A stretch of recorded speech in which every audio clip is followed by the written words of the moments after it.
ఆంధ్రప్రదేశ్ అధికార కూటమిలో ఏం జరుగుతోంది? ఒకరంటే మరొకరికి పడుతుందా లేదా? ముందు మెత్తగా మాట్లాడుకుంటూనే వెనుక గోతులు తవ్వుతున్నారా? ఒక పార్టీ వద్దని అన్న వారినే మరొకరు చేర్చుకుంటున్నారా? ఏపీ సీఎం చంద్రబాబును ఎవ్వరూ లెక్క చేయటం లేదా? టీడీపీ గట్టిగా వద్దనుకున్న వారినే కూటమిలోని ఇతర పార్టీలు చేర్చుకుంటున్నాయా? Visakha dairy chairman Adari Anand Kumar BJP ఎంట్రీని ఎలా చూడాలి? 5 ఏళ్ల వైసీపీ హయాంలో చాలా మంది అరాచకాలకు పాల్పడ్డారు.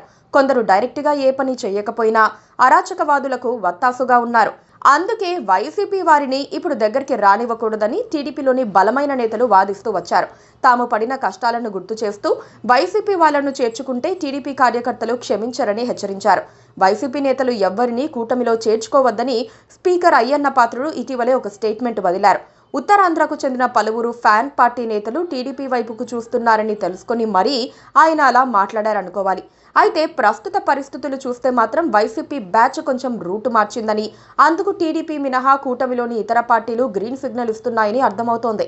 టీడీపీ ఉత్తరాంధ్ర నేతలు వద్దంటున్న విశాఖ డైరీ చైర్మన్ ఆడారి ఆనంద్ కుమార్ బీజేపీలో చేర్చుకున్న విధానమే అందరికీ ఆశ్చర్యాన్ని కలిగిస్తోంది. వైసీపీ హయాంలో ఆడారి కీలకంగా వ్యవహరించారు. ఉత్తరాంధ్రలో పార్టీకి పెద్ద ఫైనాన్షియర్ గా కూడా ఉండేవారు. ఆయనపై ఆర్థిక నేరాలకు సంబంధించిన కేసులు కూడా నమోదై ఉన్నాయి.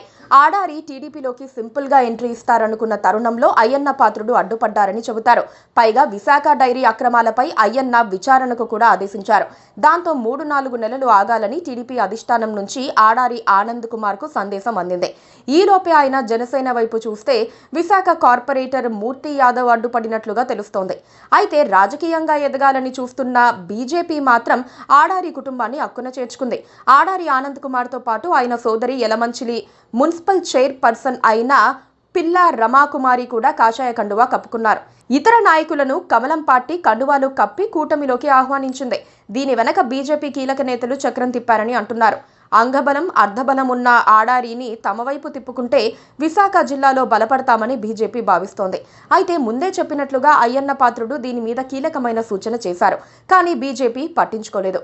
ఇటీవలే ముగిసిన అసెంబ్లీ సమావేశాలలో చివరి రోజున విశాఖ డైరీ అవకతవకల మీద విచారణ కోసం సభా సంఘాన్ని కూడా నియమిస్తూ స్పీకర్ హోదాలో అయ్యన్న పాత్రుడు ప్రకటించారు.